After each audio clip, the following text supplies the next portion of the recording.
അപ്പോൾ തുടയന്നൂർ ബാങ്കിൻ്റെ ഈ വാർത്താ സമ്മേളനത്തിൽ പങ്കെടുക്കുന്ന എല്ലാ മാധ്യമപ്രവർത്തകർക്കും ബാങ്കിൻ്റെ ഭരണസമിതിയുടെ പേരിലുള്ള സ്വാഗതം. ബാങ്കിൻ്റെ സെക്രട്ടറി ഹരിദാസ് നായരുണ്ട്, ഡയറക്ടറോട് കുടുംബരായ ഷീലാടി തമ്പി, ആർ കെ ശശിരപിള്ള, സോമരാജൻ, രാമാലയംപിള്ള, സജീന, ഈ അംബികുമാരി, ഇത്രയും പേർ പോകും. ഇങ്ങനൊരു വാർത്താ സമ്മേളനം നടത്തണമെന്നുള്ളത് ഒരു പ്രത്യേക സാഹചര്യത്തിലാണ് ബാങ്ക് ഭരണസമിതി തീരുമാനിച്ചത്. കൊല്ലം ജില്ലയിലെ മികച്ച സർവീസ് സഹകരണ ബാങ്കുകളുടെ പട്ടികയിലുള്ളൊരു സഹകരണ സ്ഥാപനമാണ് തുടയന്നൂർ സർവീസ് സഹകരണ ബാങ്ക്. കഴിഞ്ഞ ദിവസം 15-ാം തീയതി മലയാള മാധ്യമരംഗത്തെ റിപ്പോർട്ടർ എന്ന ചാനൽ പ്രത്യേകമായൊരു വാർത്ത പ്രസിദ്ധീകരിച്ചു. അപ്പോൾ അവരുടെ വാർത്ത സൃഷ്ടിച്ച ബാങ്കിനെതിരായ ചില പ്രചരണ പ്രവർത്തനങ്ങളുടെ പശ്ചാത്തലത്തിലാണ് ബാങ്കിൻ്റെ ചില വിശദീകരണങ്ങൾ മാധ്യമങ്ങളോട് പറയണം എന്ന് തീരുമാനിച്ചത്. അപ്പോൾ അത്തരമൊരു വാർത്ത നമ്മുടെ ബാങ്കിലെ സംബന്ധിച്ചിടത്തോളം ജനങ്ങളുടെ വിശ്വാസ്യതയിൽ കോട്ടം തട്ടക്ക നിലയിൽ ജനങ്ങൾക്ക്, സഹകാരികൾക്ക് ആശങ്ക ഉളവാക്കത്തക്ക നിലയിലുള്ളൊരു പ്രചാരവേല സൃഷ്ടിച്ചിട്ടുണ്ട്. വാർത്തയിൽ പറയുന്ന കാര്യം അതിൻ്റെ ഒരു രാഷ്ട്രീയ പശ്ചാത്തലം കൂടിയുണ്ട്. CPIയുടെ ജില്ലാ കൗൺസിൽ അംഗമായ JC അനിൽ തുടയന്നൂർ സർവീസ് സഹകരണ ബാങ്കിൻ്റെ പ്രസിഡന്റാണ്. ബാങ്കിൽ നടന്ന 6 കോടി രൂപയുടെ തിരിമറിയുമായി ബന്ധപ്പെട്ട്, സാമ്പത്തിക ക്രമക്കേടുമായി ബന്ധപ്പെട്ട ഒരു അന്വേഷണം നടത്താൻ CPI ജില്ലാ കൗൺസിൽ തീരുമാനിച്ചെന്നും CPM ജില്ലാ കമ്മിറ്റി നൽകിയ പരാതിയുടെ എല്ലാം അടിസ്ഥാനത്തിലാണ് ഇത്തരത്തിൽ തീരുമാനിച്ചതെന്നും CPI ജില്ലാ കൗൺസിൽ തീരുമാനവുമായി ബന്ധപ്പെട്ട മറ്റു ചില കാര്യങ്ങളുമെല്ലാം ആ വാർത്തയിൽ പ്രതിപാദിക്കുന്നുണ്ട്. അപ്പോൾ CPI ആയാലും CPM-നായാലും അതതിപ്പോൾ രാഷ്ട്രീയ പാർട്ടികൾക്ക് അവരുടെ സംഘടനാപരമായ അത്തരം നടപടികൾ സ്വീകരിക്കുന്നതിനുള്ള, അത് പ്രസിദ്ധപ്പെടുത്തുന്നതിനോ പ്രസിദ്ധീകരിക്കാതെ ഇരിക്കുന്നതിനോ ഒക്കെ ഉള്ള സ്വാതന്ത്ര്യമെല്ലാം ഉണ്ട്. ഇവിടെ പ്രശ്നം തുടയന്നൂർ സർവീസ് സഹകരണ ബാങ്ക് എന്ന ഒരു സാമ്പത്തിക സഹകരണ സ്ഥാപനവുമായി ബന്ധപ്പെട്ട് വന്ന പരാമർശമാണ്. നമ്മുടെ ബാങ്കിൻ്റെ നിലവിലെ ക്ലാസിഫിക്കേഷൻ ക്ലാസ് 1 സ്പെഷ്യൽ ഗ്രേഡാണ്. സഹകരണ ബാങ്കുകളുടെ ഏറ്റവും ഉയർന്ന ക്ലാസിഫിക്കേഷൻ സൂപ്പർ ഗ്രേഡാണ്. ആ സൂപ്പർ ഗ്രേഡിലേക്ക് ഈ ബാങ്കിനെ ഉയർത്തി അംഗീകരിക്കേണ്ടത് സഹകരണ ഡിപ്പാർട്ട്മെൻറ്റാണ്. അങ്ങനെ സഹകരണ ഡിപ്പാർട്ട്മെൻറ്റ് സൂപ്പർ ഗ്രേഡ് പദവിയിലേക്ക് ഉയർത്തുന്നതിനുള്ള നടപടികൾ സ്വീകരിച്ചു കൊണ്ടിരിക്കുമ്പോഴാണ് ഇത്തരത്തിലുള്ളൊരു പ്രചാരവേല വരുന്നത്. ഈ ബാങ്ക് മെച്ചപ്പെട്ട നിലയിൽ ഇന്ന് പ്രവർത്തിക്കുന്നുണ്ട്. 113 കോടി രൂപയുടെ വായ്പയും ഏതാണ്ട് 100 കോടി രൂപയുടെ 113 കോടി രൂപയുടെ നിക്ഷേപവും 100 കോടി രൂപയുടെ വായ്പാ പ്രവർത്തനവും 125 കോടി രൂപയുടെ പ്രവർത്തന മൂലധനവുമുള്ള ഒരു ബാങ്കാണ്. സഹകരണ ബാങ്കുകളുടെ ഓഡിറ്റ് ക്ലാസിഫിക്കേഷനിലെ ഏറ്റവും ഉയർന്ന ക്ലാസ് A ആണ്. ഈ ബാങ്ക് കഴിഞ്ഞ 3 വർഷമായി ഓഡിറ്റ് ക്ലാസ് പ്രകാരം Aയിലാണ് പ്രവർത്തിക്കുന്നത്. നമ്മുടെ നാട്ടിലെ ഇട്ടിവ പഞ്ചായത്തിലെ 12 വാർഡുകൾ മാത്രമാണ് ബാങ്കിൻ്റെ പരിധിയിലുള്ളത്. ഈ 12 വാർഡുകൾ ഉൾപ്പെടുന്ന ഒരു ഗ്രാമപ്രദേശമാണ്. ഇവിടുത്തെ ജനങ്ങളുടെ വർദ്ധിച്ചു വരുന്ന എല്ലാ സാമ്പത്തിക ആവശ്യങ്ങളും നിറവേറ്റാൻ കഴിയുന്ന തരത്തിലുള്ള നിക്ഷേപ വായ്പാ പ്രവർത്തനമാണ് ബാങ്ക് നടത്തിവരുന്നത്. സഹകരണ ഡിപ്പാർട്ട്മെൻറ്റിൻ്റെ മാർഗനിർദ്ദേശങ്ങളെ, കേരള ബാങ്കിൻ്റെ മാർഗനിർദ്ദേശങ്ങളെ, പൊതുയോഗത്തിൻ്റെ തീരുമാനത്തെ എല്ലാം പൂർണ്ണമായി അംഗീകരിച്ചുകൊണ്ട്, പാലിച്ചുകൊണ്ടാണ് ബാങ്ക് പ്രവർത്തിക്കുന്നത്. നിക്ഷേപ വായ്പ ഇടപാടുകാരായ സഹകാരികളുടെ ആവശ്യങ്ങൾ കൃത്യമായി പാലിക്കാൻ, നടപ്പിലാക്കുവാൻ കഴിയത്തക്ക വിധം ബാങ്ക് വൈവിധ്യമാർന്ന നിക്ഷേപ വായ്പാ പദ്ധതികൾ ആവിഷ്കരിച്ച് നടപ്പിലാക്കിയിട്ടുണ്ട്. തുടയന്നൂർ ബാങ്കിൽ നിന്ന് ഒരാൾക്ക് എടുക്കാവുന്ന വായ്പയുടെ പരമാവധി പരിധി 50 ലക്ഷം രൂപയാണ്. അതുകൂടാതെ ഒരംഗത്തിന് 50 ലക്ഷം രൂപ സ്വർണ്ണപ്പണയത്തിൽ വായ്പയായി നേടാം. അങ്ങനെ ഒരാളുടെ വായ്പാ പരിധി ശേഷിക്കനുസരിച്ച് കണക്കാക്കിയാൽ 1 കോടി രൂപ വരെയാണ്. 1 കോടി രൂപ വരെ ഒരംഗത്തിന് സ്വർണ്ണപ്പണയത്തിന്മേലും വസ്തുജാമ്യത്തിനും വായ്പയെടുക്കാൻ കഴിയുന്ന ജില്ലയിലെ വളരെ ചുരുക്കം സർവീസ് സഹകരണ ബാങ്കുകളിൽ ഒന്നാണ് തുടയന്നൂർ ബാങ്ക്. 2002 മുതൽ ഈ സർവീസ് സഹകരണ ബാങ്ക് തുടർച്ചയായി ലാഭത്തിലാണ്. സഹകരണ ബാങ്കുകളുടെ പട്ടികയിൽ അറ്റലാഭത്തിൽ പ്രവർത്തിക്കുന്ന ബാങ്കുകൾക്ക് പരമാവധി അതിലെ ഓഹരി ഉടമകൾക്ക് കൊടുക്കാൻ കഴിയുന്ന ലാഭവിഹിതം ഷെയർ, അതിൻ്റെ പ്രോഫിറ്റ് ഡിവിഡൻഡ് എന്ന് പറയുന്നത് 20%. തുടയന്നൂർ ബാങ്ക് ഇന്ന് അംഗങ്ങൾക്ക് കൊടുക്കുന്ന ലാഭവിഹിതം 20%. കഴിഞ്ഞ വർഷത്തെ കൊല്ലം ജില്ലയിലെ ഏറ്റവും മികച്ച 1ാമത്തെ സർവീസ് സഹകരണ ബാങ്കിനുള്ള കേരള ബാങ്കിൻ്റെ എക്സലൻസ് അവാർഡ് ഈ സർവീസ് സഹകരണ ബാങ്കിന് ലഭിച്ചിട്ടുണ്ട്. 2 ബ്രാഞ്ചുകൾ വയലയിലും ചുണ്ടയിലുമായി ബാങ്കിന് പ്രവർത്തിക്കുന്നുണ്ട്. ഈ 2 ബ്രാഞ്ചുകളും ലാഭകരമായിട്ടാണ് പ്രവർത്തിക്കുന്നത്. അവ തുടർച്ചയായി ലാഭത്തിൽ പ്രവർത്തിക്കുന്ന, അംഗങ്ങൾക്ക് ലാഭവിഭജനം നടത്തുന്ന, കടുത്ത സാമ്പത്തിക അച്ചടക്കം പാലിച്ചാണ് ബാങ്ക് പ്രവർത്തിക്കുന്നത്.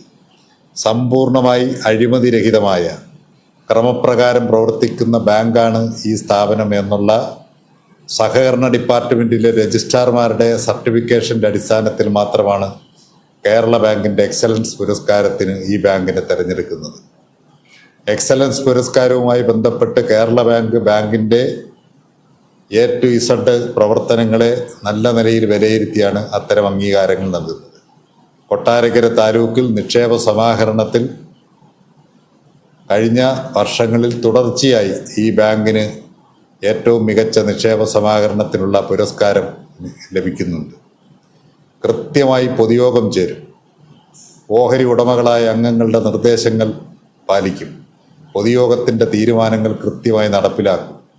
സഹകാരികളുടെ വിശ്വാസ്യത ഉറപ്പുവരുത്തിക്കൊണ്ട് ഒരു സഹകരണ പ്രസ്ഥാനത്തിൻ്റെ എല്ലാ പ്രസക്തിയും വിളിച്ചറിയിച്ചുകൊണ്ടാണ് ഈ ബാങ്ക് എക്കാലവും പ്രവർത്തിക്കുന്നത്.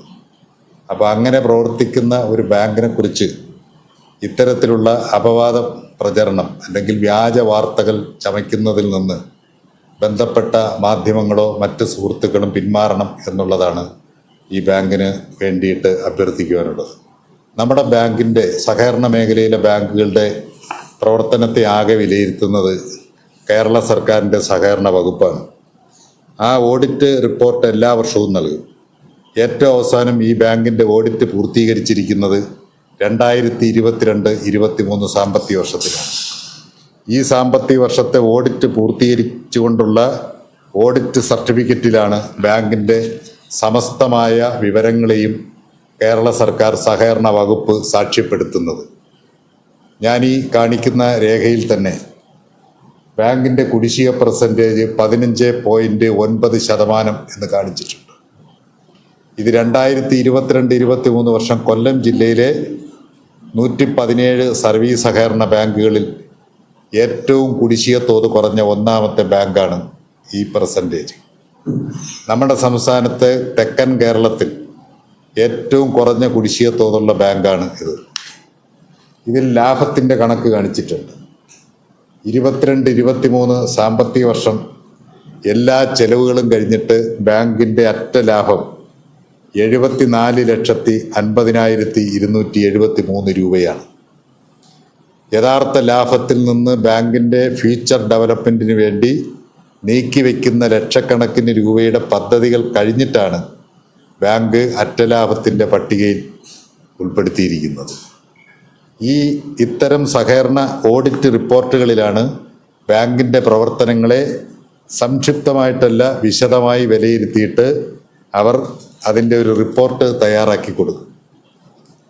ഈ റിപ്പോർട്ടാണ് എല്ലാ വർഷവും ചേരുന്ന, അതായത് ഡിസംബർ 31 മുമ്പ് കേരളത്തിലെ സഹകരണ സ്ഥാപനങ്ങളെല്ലാം അംഗങ്ങളുടെ ജനറൽ ബോഡി യോഗം പൂർത്തീകരിച്ച് ഈ ഓഡിറ്റ് റിപ്പോർട്ട് വായിച്ച് അവതരിപ്പിച്ച് അംഗീകാരം മേടിക്കണം.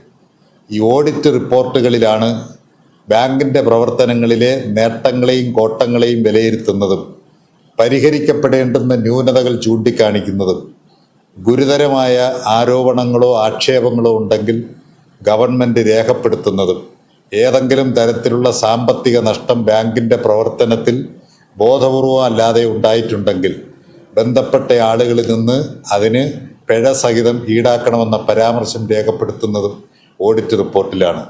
ചിലപ്പോൾ ഭരണസമിതിയിൽ നിന്ന് തുക ഈടാക്കാൻ പറയും, ജീവനക്കാരിൽ നിന്ന് തുക ഈടാക്കാൻ പറയും. അത്തരത്തിലുള്ള ഒരു പരാമർശവും വരാത്ത ഒരു ബാങ്കാണ് തുടയന്നൂർ സർവീസ് സഹകരണ ബാങ്ക്. ഈ ഓഡിറ്റ് റിപ്പോർട്ടുകളിലൊന്നും തന്നെ 6 കോടി പോയിട്ട് 6 രൂപ ഭരണസമിതി അംഗങ്ങളിൽ നിന്നോ പ്രസിഡന്റ് JC അനിലിൽ നിന്നോ ഈടാക്കേണ്ടതുണ്ട്, ബാങ്കിന് നഷ്ടപ്പെട്ടിട്ടുണ്ട് എന്ന ഒരു പരാമർശം വന്നിട്ടില്ല. എങ്ങനെയാണ് 6 കോടി രൂപയുടെ ക്രമക്കേട് എന്ന് പറയുന്നത് അല്ലെങ്കിൽ പ്രചരിപ്പിക്കുന്നത്? ഈ വാർത്ത നൽകിയിട്ടുള്ള മാധ്യമങ്ങളാണ് അത് ബോധ്യപ്പെടുത്തേണ്ടത്. വാർത്തകളുടെ പിന്നിൽ വസ്തുതകളുടെ പിൻബലമുണ്ടെന്ന് തെളിയിക്കാൻ ഈ ചാനലുകൾക്ക് കഴിഞ്ഞിട്ടില്ല. അങ്ങനെ ഉണ്ടെങ്കിൽ ഓഡിറ്റ് റിപ്പോർട്ട് വിവരാവകാശ പ്രകാരം കൊല്ലം ജോയിന്റ് ഡയറക്ടർ സഹകരണ വകുപ്പിൽ നിന്ന് കിട്ടും.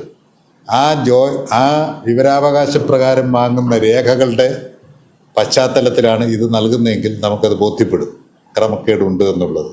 ഇതെന്തിൻ്റെ പശ്ചാത്തലത്തിലാണെന്ന് നമുക്കറിയില്ല. ഒരാരോപണം ഉന്നയിക്കപ്പെട്ടാൽ ആ ആരോപണം ഉന്നയിക്കപ്പെടുന്നവരാരായാലും അവർക്കൊരു ബാധ്യത കൂടിയുണ്ട്, അത് തെളിയിക്കപ്പെടേണ്ടതാണ്. വാർത്തകൾ കൊടുക്കുന്നതിന് പിന്നിൽ ആരാണ് പ്രവർത്തിക്കുന്നത്? അവരുടെ ഉത്തരവാദിത്തമാണ് അത്തരം വാർത്തകൾ അടിസ്ഥാനരഹിതമല്ല എന്ന് പൊതുസമൂഹത്തെ ബോധ്യപ്പെടുത്തേണ്ടത്.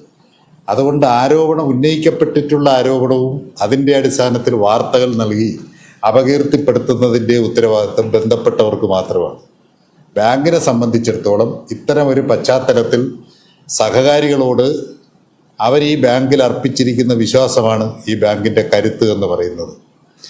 നമ്മുടെ സംസ്ഥാനത്തെ ഇതര സഹകരണ സ്ഥാപനങ്ങളിലുള്ളവർ ഈ ബാങ്കിൻ്റെ പ്രവർത്തനങ്ങളെ മാതൃകയായി സ്വീകരിച്ചുകൊണ്ട് ഇവിടുത്തെ പ്രവർത്തനങ്ങളെ മനസ്സിലാക്കുന്നതിന് വേണ്ടി, പഠിക്കുന്നതിന് വേണ്ടി ഈ ബാങ്ക് സന്ദർശിക്കുന്ന ഘട്ടത്തിലാണ് ഇതെല്ലാം ഉണ്ടാകുന്നത്.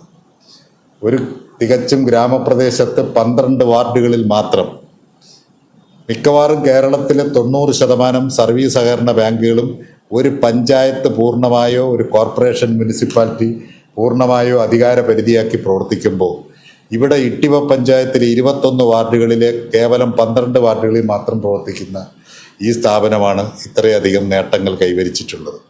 ഞങ്ങൾ ഈ വർഷം നടത്തിക്കൊണ്ടിരിക്കുന്ന കൺസ്യൂമർ നീതി സ്റ്റോർ ഒരു വലിയ സൂപ്പർ മാർക്കറ്റാക്കി മാറ്റണമെന്ന് പൊതുയോഗ തീരുമാനപ്രകാരം ആ സൂപ്പർ മാർക്കറ്റിൻ്റെ നിർമ്മാണ പ്രവൃത്തികൾ നടന്നുകൊണ്ടിരിക്കുകയാണ്. ഈ മാസം അവസാനത്തോടുകൂടി സൂപ്പർ മാർക്കറ്റിൻ്റെ ഉദ്ഘാടനം നടത്തണം എന്നാണ് ബാങ്ക് പ്രതീക്ഷിക്കുന്നത്. നമ്മുടെ ബാങ്ക് നബാർഡിൻ്റെ സഹായത്തോടുകൂടി കാർഷിക അടിസ്ഥാന സൗകര്യ വികസന പദ്ധതിയിൽ നിന്ന് 2 കോടി രൂപ സാമ്പത്തിക സഹായം സ്വീകരിച്ചിട്ട് കാർഷിക മേഖലയിൽ ഒരു പുതിയ പദ്ധതി നടപ്പിലാക്കുന്നതിനുള്ള അംഗീകാരം മേടിച്ചിരിക്കുകയാണ്. പദ്ധതി നാട്ടിൽ നിന്ന് സംഭരിക്കുന്ന കൊപ്രയിൽ നിന്ന് വെളിച്ചെണ്ണ ഉൽപ്പാദിപ്പിച്ച് വെളിച്ചെണ്ണ കൂടാതെ കൊപ്രയിൽ നിന്നുള്ള മൂല്യവർദ്ധിത ഉൽപ്പന്നങ്ങളും കാർഷിക മേഖലയിലെ മൂല്യവർദ്ധിത ഉൽപ്പന്നങ്ങളും മാർക്കറ്റിൽ ഇറക്കി വിപണനം നടത്തുന്ന ഒരു പുതിയ പദ്ധതിയാണ്. അതിനുവേണ്ടി ബാങ്ക് ഇപ്പോൾ 1 ഏക്കർ 18 സെൻറ്റ് സ്ഥലം ഒരു സർവീസ് സഹകരണ ബാങ്കിനെ സംബന്ധിച്ചിടത്തോളം സ്വന്തമായി വീണ്ടും 1 ഏക്കർ 18 സെൻറ്റ് സ്ഥലം മേടിക്കുക എന്നുള്ളത് അതിൻ്റെ നേട്ടത്തിൻ്റെ ഏറ്റവും പ്രധാനപ്പെട്ട ഒരു സംഗതിയാണ്. ഇപ്പോൾ 1 ഏക്കർ 18 സെൻറ്റ് സ്ഥലം വാങ്ങുന്നതിനുള്ള നടപടികൾ പൂർത്തീകരിച്ചു. ഒരു കാര്യം വളരെ അഭിമാനത്തോടു കൂടി പറയുന്നത്, ഞങ്ങൾ ചുണ്ടയിൽ വസ്തു മേടിച്ചു ബ്രാഞ്ചിന് വേണ്ടി. അവിടെ മനോഹരമായ ബഹുനില മന്ദിരം പണിതു. ഇപ്പോൾ 1 ഏക്കർ 18 സെൻറ്റ് സ്ഥലം വാങ്ങുന്നു. ബാങ്കിൻ്റെ സർവ്വവിധ വികസന പ്രവർത്തനങ്ങൾക്കുമുള്ള ഫണ്ട് എവിടെ നിന്ന് കണ്ടെത്തുന്നു എന്ന് ചോദിച്ചാൽ ഒരു ഏജൻസികളിൽ നിന്നും ഞങ്ങൾ വായ്പ എടുക്കാറില്ല, ബാങ്കിൻ്റെ നിക്ഷേപം എടുക്കാറില്ല, ബാങ്കിൻ്റെ പൊതു ഫണ്ട് വിനിയോഗിക്കാറില്ല. അപ്പോൾ എങ്ങനെയാണ് തുടയന്നൂർ ബാങ്ക് ഈ നേട്ടങ്ങൾ കൈവരിക്കുന്നത് എന്ന ചോദ്യത്തിൻ്റെ ഉത്തരം ഓരോ സാമ്പത്തിക വർഷത്തെയും പ്രവർത്തനത്തിലൂടെ ആർജിക്കുന്ന അറ്റ ലാഭത്തിൽ നിന്ന് നീക്കിവെക്കുന്ന സംഖ്യ കൊണ്ടാണ് ഇത് ചെയ്യുന്നത്. ഒരു ബാങ്കിൻ്റെ സാമ്പത്തിക പ്രതിസന്ധിയിലേക്ക് നയിക്കുന്നത് ആ ബാങ്കിൻ്റെ പൊതു ഫണ്ട് വിനിയോഗത്തിലുള്ള അപാകതകൾ കൊണ്ടാണ്. പലപ്പോഴും പൊതു ഫണ്ടിൻ്റെ സുരക്ഷിതത്വത്തെ മാനിക്കാതെ പല സന്ദർഭങ്ങളിലും പൊതു ഫണ്ട് എടുത്ത് യഥേഷ്ടം വിനിയോഗിക്കും. ഞങ്ങൾ ഈ വികസന കാര്യങ്ങളെല്ലാം ചെയ്യുന്നത് അങ്ങനെയാണ്. ഇപ്പോൾ ആരംഭിക്കാൻ പോകുന്ന സൂപ്പർ മാർക്കറ്റിന് ഏതാണ്ട് 10 ലക്ഷം രൂപയുടെ ചെലവ് വരുമെന്നാണ് ഞങ്ങൾ പ്രതീക്ഷിക്കുന്നത്. ആ സംഖ്യ കഴിഞ്ഞ വർഷത്തെ ലാഭത്തിൽ നിന്ന് നീക്കി വച്ചിരിക്കുകയാണ്. ബാങ്ക് നീതി സ്റ്റോർ നടത്തുന്നുണ്ട്, വളർ ഡിപ്പോ നടത്തുന്നുണ്ട്, മറ്റനുബന്ധ പ്രവർത്തനങ്ങൾ നടത്തുന്നുണ്ട്. ഇട്ടിവ പഞ്ചായത്ത് ഗ്രന്ഥശാലകളുടെ ഒരു നാടാണ്. അതുകൊണ്ട് സഹകരണ വിദ്യാഭ്യാസ പരിപാടി നടത്തുന്നുണ്ട്. ഈ ബാങ്കിൻ്റെ പരിധിയിൽ നെൽകൃഷി നടത്തുന്ന എല്ലാവർക്കും ഹരിതശ്രീ പദ്ധതി പ്രകാരമുള്ള ആനുകൂല്യങ്ങൾ നൽകുന്നുണ്ട്. സാന്ത്വനം ജീവകാരുണ്യ നിധിയിൽ നിന്ന് ലക്ഷക്കണക്കിന് രൂപ സാമ്പത്തിക സഹായം നൽകുന്നുണ്ട്. ഈ ഇത്തരം ജനോപകാരപ്രദമായ ക്ഷേമ പദ്ധതികൾ മുഴുവൻ ബാങ്ക് നടത്തുന്നത് ബാങ്കിൻ്റെ നിക്ഷേപത്തിൽ നിന്നോ പൊതു ഫണ്ടിൽ നിന്നോ തുക വിനിയോഗിക്കാതെ ഓരോ വർഷത്തെയും ലാഭത്തിൽ നിന്ന് സ്റ്റാറ്റ്യൂട്ടറിയായി നീക്കിവെക്കുന്ന സംഖ്യ കൊണ്ട് മാത്രമാണ് ഇത് ചെയ്യുന്നത്.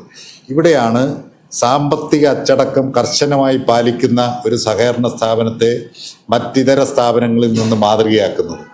ഞങ്ങൾ ചെയ്യുന്ന ഓരോ പ്രവർത്തനത്തെ സംബന്ധിച്ചും ഞങ്ങൾ പല ആവർത്തി ആലോചിച്ച് കൃത്യമായ തീരുമാനങ്ങളെടുത്ത് നിയമാനുസൃതമാണ് ഈ നടപടികൾ നടത്തിക്കൊണ്ടിരിക്കുന്നത്. സഹകാരികളുടെ വലിയ പിന്തുണയാണ് ഈ ബാങ്കിനുള്ളത്.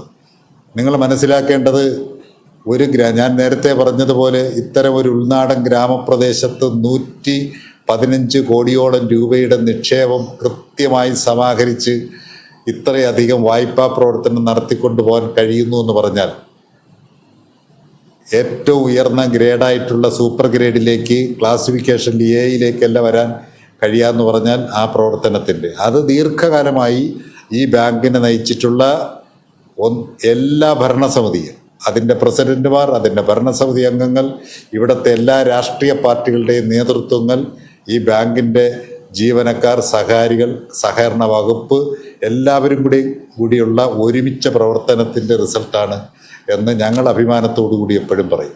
ഇത് പ്രത്യേകമായി ഒന്നുമല്ല. ആ നിലയിൽ അവിടെയാണ് ആ സഹകരണ പ്രസ്ഥാനത്തിൻ്റെ ആ സഹകരണം എന്ന് പറയുന്ന ആശയത്തിൻ്റെ പ്രസക്തിയെ ഉൾക്കൊണ്ടുകൊണ്ട് തന്നെയാണ് ഈ ബാങ്ക് പ്രവർത്തിക്കുന്നത്. അത്തരം ഒരു ബാങ്കിൻ്റെ പ്രവർത്തനത്തിൻ്റെ അപകീർത്തിപ്പെടുത്താനുള്ള പരിശ്രമങ്ങളെ, ബോധപൂർവമായ ഇടപെടലുകളെ തടയുന്നതിന് നിങ്ങൾ സഹകാരികളുടെ മുമ്പിൽ ഈ ബാങ്കിനെ സംബന്ധിച്ച് ഇത്തരം വാർത്തകളെല്ലാം നല്ലതുപോലെ പ്രചരിപ്പിക്കണമെന്ന് കൂടി അഭ്യർത്ഥിക്കുന്നു.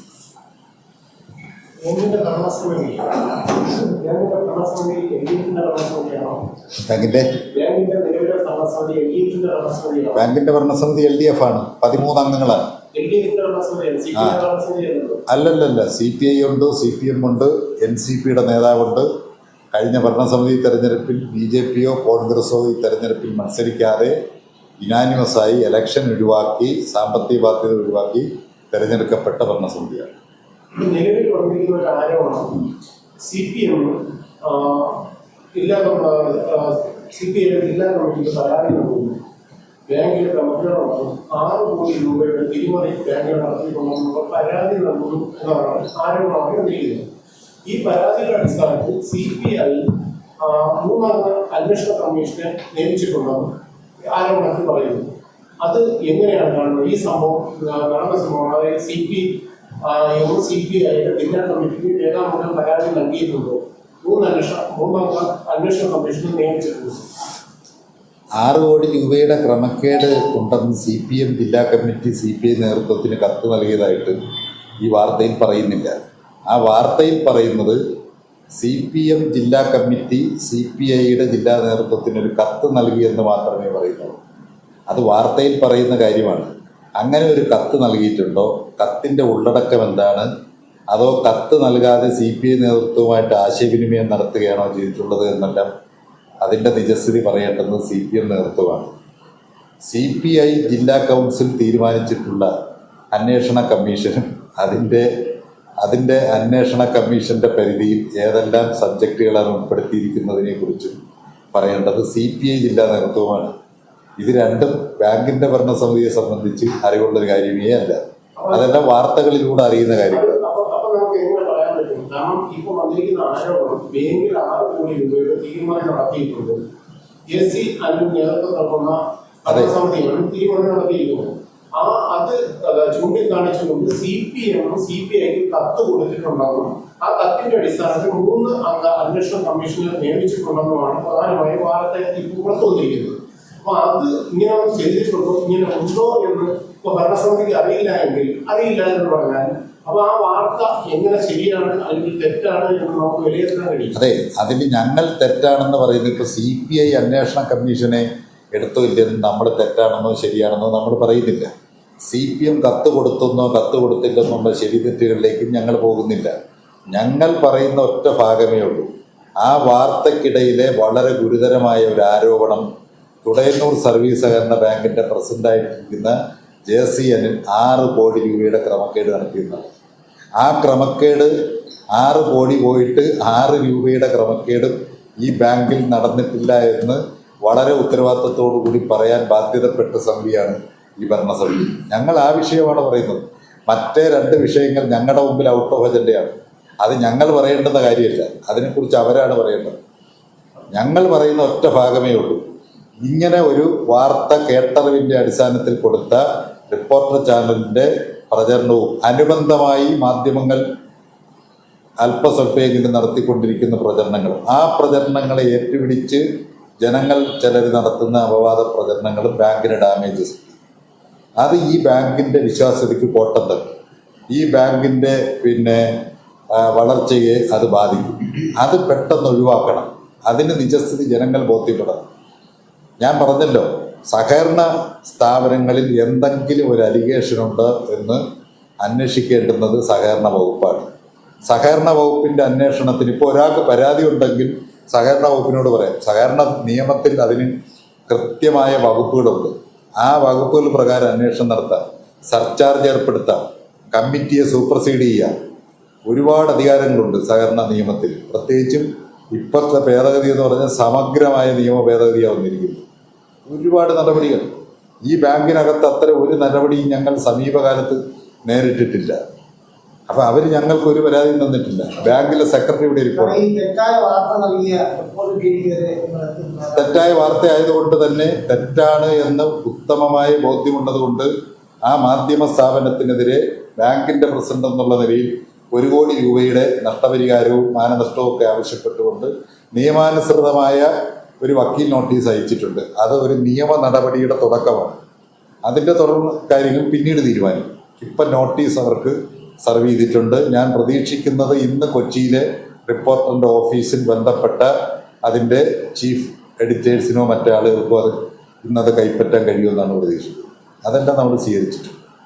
കാരണം ഞാൻ ഒറ്റ കാര്യം കൂടി പറഞ്ഞ് അവസാനിപ്പിക്കുക. ഞാൻ വീണ്ടും ഭരണസമിതിക്ക് വേണ്ടി ആവർത്തിച്ച് പറയുന്നൊരു കാര്യം, നിങ്ങളുടെ മാധ്യമങ്ങളുടെ ഇത്തരത്തിലെ വാർത്തകൾ, പല സംഗതികളും ഔദ്യോഗിക വാർത്തകൾ വരുമ്പോൾ നിങ്ങൾ തന്നെ ആ വാർത്തയ്ക്ക് അടിവരയിടുന്ന അതിൻ്റെ സപ്പോർട്ടിംഗ് ഡോക്യുമെൻറ്റ്സിൻ്റെ സ്ക്രീൻഷോട്ടുകൾ കാണിക്കാറുണ്ട്. അത് ചിലപ്പോൾ ഇതുപോലൊരു രേഖ എടുത്ത് കാണിച്ചിട്ട് നിങ്ങളതിൽ അണ്ടർലൈൻ ചെയ്യും പ്രധാനപ്പെട്ട ഇഷ്യൂസ് എന്താണെന്ന് വെച്ചാൽ. ഇപ്പം ഇങ്ങനൊരു കാര്യമാണ് നിങ്ങൾ കൊടുക്കുന്നതെങ്കിൽ നിങ്ങൾ സാധാരണ ഇതിലെ ഒരു വരി നിങ്ങൾ ചിലപ്പോൾ മഞ്ഞ കളറിട്ട് മാർക്ക് ചെയ്യും. അതെന്തിനാണ് മാർക്ക് ചെയ്യുന്നത്? അവിടെയാണ് ഒരു അതോറിറ്റി പറയുന്നത് ഇതിന് വീഴ്ചയുണ്ടോ. ഇത് കാണുമ്പോഴാണ് മാർക്ക് ചെയ്യുന്നത്. ഇവിടെ റിപ്പോർട്ടർ ചാനൽ ഞാൻ ചോദിക്കുന്നു, 1 മിനിറ്റ് 7 സെക്കൻഡ് ദൈർഘ്യമുള്ള ഈ വാർത്ത അവതരിപ്പിച്ച് തീരുന്നതിനിടയിൽ കേട്ടറിവിൻ്റെ അടിസ്ഥാനത്തിൽ പറയുന്നതല്ലാതെ ഇതിന് എന്തെങ്കിലും ഒരു ഡോക്യുമെന്റ് പറയണ്ടേ? അല്ലെങ്കിൽ 2022-23 ഓഡിറ്റ് റിപ്പോർട്ടിൽ പരാമർശിക്കുന്നു എന്ന് പറയണ്ടേ? അതുമല്ലെങ്കിൽ സഹകരണ വകുപ്പോ സഹകരണ വിജിലൻസോ നടത്തിയ അന്വേഷണത്തിൽ തെളിഞ്ഞതായി അറിയാൻ കഴിയുന്നു എന്ന് പറയണ്ടേ? CPI ജില്ലാ കമ്മിറ്റി കൂടിയതിന് ശേഷം ഒരു കമ്മീഷനെ, ആ കമ്മീഷന്റെ കാര്യങ്ങളെന്ന് പറഞ്ഞാൽ പോരെ? അവിടെ എന്തിന് സഹകരണ ബാങ്കിനെ വലിച്ചടിക്കുന്നു? CPI ജില്ലാ സെക്രട്ടറി ഇന്നലെ ഒരു വാർത്താക്കുറിപ്പ് ഇറക്കിയത് ഇന്ന് ഞാൻ പത്രത്തിൽ കണ്ടു. ഇതുമായി ബന്ധപ്പെട്ട് CPI ജില്ലാ കൗൺസിൽ യോഗ തീരുമാനങ്ങളും ചർച്ചയുമായി ഇതിന് ബന്ധമില്ല. തുടയന്നൂർ ബാങ്ക് മാതൃകപരമായി പ്രവർത്തിക്കുന്ന ഒരു ബാങ്കാണ്. അപ്പോൾ ആ വാർത്തകളെ അവജ്ഞയോടുകൂടി തള്ളിക്കളയണമെന്ന് CPI ജില്ലാ സെക്രട്ടറിയുടെ ഒരു സ്റ്റേറ്റ്മെന്റ് ഇന്നിപ്പോൾ കണ്ടു. അപ്പം ഞങ്ങൾ പറയുന്ന ഒറ്റ കാര്യം ഇതേ ഉള്ളൂ. ആ വസ്തുതകളുണ്ടെങ്കിൽ റിപ്പോർട്ടർ ചാനൽ അത് പുറത്തുവിടട്ടെ, അല്ലെങ്കിൽ മറ്റ് മാധ്യമങ്ങൾ അത് പുറത്തുവിടട്ടെ. അല്ലാതെ കേട്ടറിവിൻ്റെ അടിസ്ഥാനത്തിൽ വാർത്ത പറയുന്നത് ശരിയല്ല. കേട്ടറിവിൻ്റെ അടിസ്ഥാനത്തിൽ പറയുന്നത് വ്യക്തികൾക്കാകാം, പകപോക്കലിന് വേണ്ടി ഉപയോഗിക്കാം. പക്ഷേ ഒരു ലീഡിംഗ് ചാനൽ അങ്ങനെ ഒരു വാർത്ത പറയാൻ പാടില്ല. അത് പറഞ്ഞാൽ അതിന് വസ്തുതയുടെ പിൻബലം വേണം. പ്രത്യേകിച്ചും ഞാൻ പറയുന്ന ഒറ്റ കാര്യം, ഞങ്ങളുടെ ഈ പത്രസമ്മേളനം തന്നെ നടത്താൻ തീരുമാനിച്ചതെന്ന് വെച്ചാൽ സഹകരണ മേഖലയിൽ ചില പ്രശ്നങ്ങളൊക്കെ ചൂണ്ടിക്കാണിക്കുന്നു. ഇല്ലെന്നൊന്നും പറയുന്നില്ല. ചില പുഴുക്കുത്തുകൾ സഹകരണ പ്രസ്ഥാനത്തിലുണ്ട്, ചില വേണ്ടാത്ത രീതികൾ സഹകരണ പ്രസ്ഥാനത്തിൻ്റെ പല ഭാഗത്തുമുണ്ട്. അത് കേരളത്തിലെ ഗവൺമെൻറ് വളരെ ശക്തമായി അതിന് നിയമ നടപടികൾ ഇന്ന് സ്വീകരിക്കുന്നു. ഞങ്ങൾക്ക് നല്ല ബോധ്യമുണ്ട്. ഗവൺമെൻറ്റും സഹകരണ വകുപ്പ് മന്ത്രിയും വളരെ ശക്തമായി ആ നിലപാടുകൾ സ്വീകരിക്കുന്നുണ്ട്, അന്വേഷണങ്ങൾ എടുക്കുന്നുണ്ട്, കരുതലുകൾ നടത്തുന്നുണ്ട്, എല്ലാം ചെയ്യുന്നുണ്ട്. അപ്പോൾ അത്തരം ഒരു സന്ദർഭത്തിൽ ഒരു ധനകാര്യ സ്ഥാപനത്തിൻ്റെ ജനങ്ങളിലുള്ള വിശ്വാസത്തിന് കോട്ടം തട്ടാൻ ഒരു ചെറിയൊരു കാര്യം മതി. ഞങ്ങളിപ്പോൾ 3 ദിവസമായിട്ട് കുറച്ചെങ്കിലും അതിൻ്റെ പ്രയാസം നേരിടുന്നുണ്ട്. ഞങ്ങൾക്ക് വേറെ ഡാമേജ് ഒന്നും സംഭവിച്ചില്ലെങ്കിൽ പോലും ഞങ്ങളുടെ നിക്ഷേപകർ ബാങ്കിനെ സമീപിക്കുകയാണ്. എന്തുകൊണ്ട് ഇങ്ങനൊരു വാർത്ത വന്നു? അവരുടെ കൂടിയ അഭിപ്രായത്തിൻ്റെ അടിസ്ഥാനത്തിലാണ് ഇത്തരമൊരു സ്റ്റേറ്റ്മെൻറ്റ് ഞങ്ങൾ പ്രസിദ്ധീകരിച്ചതും നിങ്ങളോട്, മാധ്യമങ്ങളോട് ഈ കാര്യങ്ങൾ പറയണമെന്ന് തീരുമാനിച്ചത്. ഞങ്ങളുടെ കരുത്തെന്ന് പറയുന്നത്, ഇതിൻ്റെ ഉടമസ്ഥരെന്ന് പറയുന്നത് ഞങ്ങൾ ഈ ഭരണസമിതിയിലുള്ള 13 പേരല്ല, ഈ നാട്ടിലെ 18,000-ഓളം വരുന്ന എ ക്ലാസ് മെമ്പർമാരാണ്. അവരുടേതാണ് ഈ സ്ഥാപനം. അവരോടാണ് ഞങ്ങൾക്ക് കടപ്പാടാണ്. ഞങ്ങളുടെ ഉത്തരവാദിത്വം മുഴുവൻ അവരോടാണ്. ഈ ഡിസംബറിൽ ചേരാൻ പോകുന്ന പൊതുയോഗത്തിൽ ഞങ്ങൾ ഇതിനെല്ലാം കൃത്യമായി മറുപടി പറയണം. അതുകൊണ്ട് ഞങ്ങൾക്ക് ഞങ്ങളുടെ ഉത്തരവാദിത്തം കൃത്യമായി നിർവഹിച്ചല്ലേ മതിയാവും.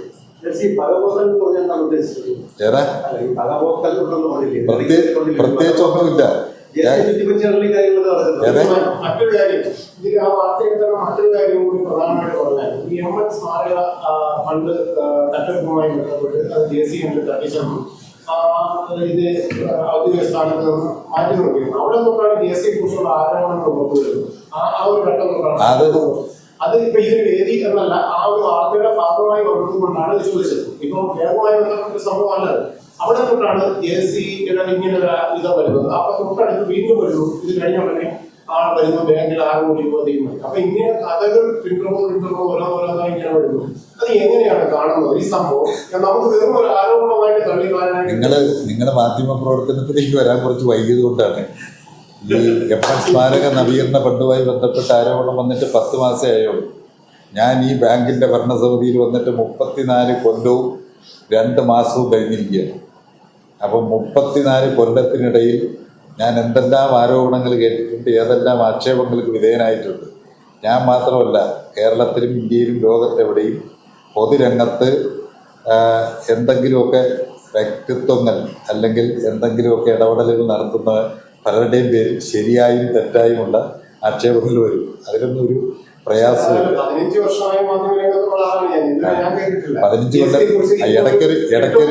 ഇടയ്ക്കൊരു ഗ്യാപ്പ് വന്നത് ഒരുപാട് പേരിൽ ചിലപ്പോൾ അസ്വസ്ഥത സൃഷ്ടിച്ചാണ്. അതുകൊണ്ടാണ് അവർ അടിക്കടി എന്നാൽ അതെല്ലാം കൂടെ പെൻഡിങ് തീർത്തിട്ട് ഒരുമിച്ചങ്ങ് നടത്തിക്കളയാം എന്ന് തീരുമാനിച്ചത്.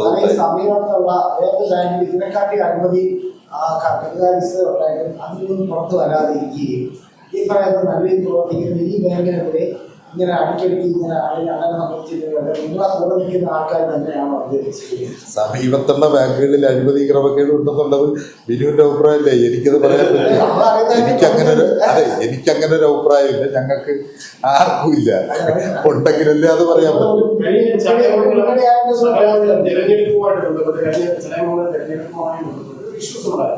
അതായത് കടയ്ക്കൽ മേഖലയും അതുപോലെ ചടയമംഗലം മേഖലയും സ്ഥാനാർത്ഥി നിർമ്മാണവുമായി ബന്ധപ്പെട്ട് വിഷയം ഉണ്ടാവുകയും ആ വിഷയത്തിന്റെ അടിസ്ഥാനത്തിൽ JC ഉൾപ്പെടെ ഒരു ഭാഗത്തും ചടയമംഗലം മറ്റൊരു ഭാഗത്തും ഓടുന്നത്. ആ ഒരു പ്രശ്നവുമായി ബന്ധപ്പെട്ട് നടക്കുന്ന ഈ തിരക്കഥയ്ക്ക് ഏതെങ്കിലും രീതിയിലുള്ള ബന്ധമുണ്ട്? അല്ല, അങ്ങനെ 2 ഭാഗമില്ല. നിയമസഭാ തെരഞ്ഞെടുപ്പല്ല, ഏത് തെരഞ്ഞെടുപ്പുമായി ബന്ധപ്പെട്ട് ഞങ്ങളെല്ലാവരും ഒറ്റക്കെട്ടാൻ. അത് സ്ഥാനാർത്ഥി നിർണയ ചർച്ച തുടങ്ങുന്നത് മുതൽ സ്ഥാനാർത്ഥിയെ പ്രഖ്യാപിക്കുന്നത് ഞങ്ങൾ പാർട്ടിയുടെ ഭാഗമായിട്ടുള്ളവരെല്ലാം ഒറ്റക്കെട്ടാണ്. പിന്നെ തെരഞ്ഞെടുപ്പ് വരുമ്പോൾ സ്ഥാനാർത്ഥിയാകാൻ മോഹിക്കുന്നതിൻ്റെ എല്ലാം പേരിലോ മറ്റൊക്കെ എന്തെങ്കിലും ചർച്ചകളൊക്കെ വന്നുകൊണ്ടിരിക്കും. അതൊന്നും ഈ സംഭവമായിട്ട് ഇതിനൊന്നിനും ഒരു ബന്ധവും പുലർത്തേണ്ട കാര്യമില്ല. ഞാനിപ്പോഴും അടിവരയിടുന്നൊരു കാര്യം എന്തെന്ന് വെച്ചാൽ, സഹകരണ ബാങ്കിൽ രാഷ്ട്രീയമില്ല. ഇവിടെ സഹകരണ ബാങ്കിലെ ഭരണസമിതിയിലേക്ക് മത്സരിക്കുന്ന ആളുകൾ നാമനിർദ്ദേശ പത്രിക സമർപ്പിക്കുമ്പോൾ അതിൽ നിങ്ങൾ ഏത് രാഷ്ട്രീയ പാർട്ടിയിൽ പെട്ടയാളാണെന്നുള്ളൊരു ക്വസ്റ്റ്യൻ ഇല്ല. അതിൻ്റെ അർത്ഥം എന്താണ്? ജനാധിപത്യത്തിൽ പൊളിറ്റിക്കൽ അടിസ്ഥാനത്തിലല്ല സഹകരണ ബാങ്കിൽ തെരഞ്ഞെടുപ്പ് നടക്കുന്നത്. ഒരു പാർട്ടിയുടെയും ജില്ലാ സെക്രട്ടറിയോ പ്രസിഡന്റോ ഇവിടെ മത്സരിക്കുന്നതിന് ആർക്കും ഒരു പെർമിഷനും കൊടുക്കണ്ട.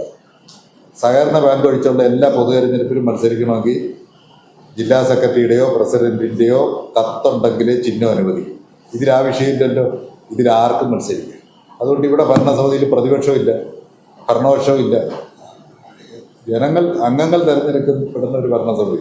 അതുകൊണ്ട് നമുക്ക് ഞങ്ങളെ സംബന്ധിച്ചിടത്തോളം, ഞാനിപ്പോൾ തുടരുന്ന ബാങ്കിൻ്റെ പ്രസിഡന്റായിട്ടല്ലേ പത്രസമ്മേളനം നടത്തുന്നത്, CPIയുടെ ജില്ലാ കൗൺസിൽ മെമ്പറായിട്ടാണ്. അതുകൊണ്ട് എനിക്ക് ബാങ്കിൻ്റെ ഭാഗമാണ് പ്രധാനം. അതുകൊണ്ട് ഞാൻ ബാങ്കിൻ്റെ പ്രസിഡന്റ് എന്നുള്ള നിലയിൽ ബാങ്കിന് എതിരെ വരുന്ന ഏത് പ്രചരണങ്ങളെയും നേരിടും. ഒരു ക്ഷീണവും നമ്മുടെ ബാങ്കിനില്ല. നമ്മുടെ ബാങ്കിന് അങ്ങനെ ക്ഷീണം സംഭവിക്കാത്ത, ഞാൻ പറഞ്ഞതിൻ്റെ അടിസ്ഥാനം അതാണ്. എന്താണെന്ന് വെച്ചാൽ നമ്മുടെ ബാങ്കിൻ്റെ ഒരു കെട്ടുറപ്പ് അതാണ്. പക്ഷേ ആ ക്ഷീണം സംഭവിച്ചിട്ടുണ്ടോ എന്ന് ചോദിച്ചാൽ ഉണ്ട്. അതേതർത്ഥത്തിലാണ്? സാമ്പത്തിക ഡെപ്പോസിറ്റിൻ്റെ അളവിൽ കുറയുന്നു എന്നുള്ളതല്ല, അളവിലൊരു കുറവും ഞങ്ങൾക്ക് വന്നിട്ടില്ല. ഞങ്ങളുടെ ബാങ്കിൽ ഇന്നും പുതിയ നിക്ഷേപകർ വരുന്നുണ്ട്. ഇതിൻ്റെ ഈ ആശങ്കയുടെ അടിസ്ഥാനത്തിൽ ഇവിടെ വന്നവരെ സെക്രട്ടറിയോ ബോർഡ് മെമ്പർമാരോ ഒക്കെ പറയുമ്പോൾ അവരത് ബോധ്യപ്പെട്ട് തിരിച്ച് മടങ്ങിപ്പോകുന്നുണ്ട്. ഞങ്ങൾക്ക് ഉള്ള ആശങ്ക എന്തെന്ന് വെച്ചാൽ, ഞങ്ങളിൽ നല്ലതുപോലെ വിശ്വാസം അർപ്പിച്ചിരിക്കുന്ന 15,000 പേരുണ്ട്. ആ 15,000-ഓളം വരുന്ന സഹകാരികൾക്ക് ഒരു പ്രയാസവും ഉണ്ടാവരുത് ബാങ്കുമായി ബന്ധപ്പെട്ട്. അതാണ് ഞങ്ങളുടെ കാര്യം. ഇല്ല, ക്ലോസ് ചെയ്തു.